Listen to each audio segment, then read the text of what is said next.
DJ Jitendra Raj की बात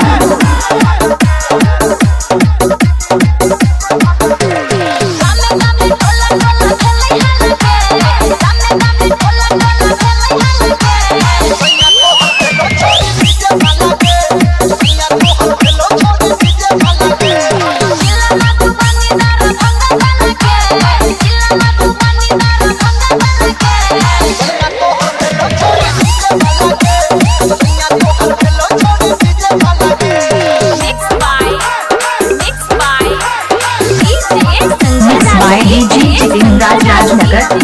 mix by DJ Jitendra Raj Rajnagar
by DJ Jitendra Raj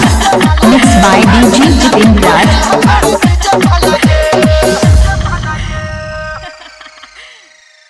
mixed by DJ Jitendra Raj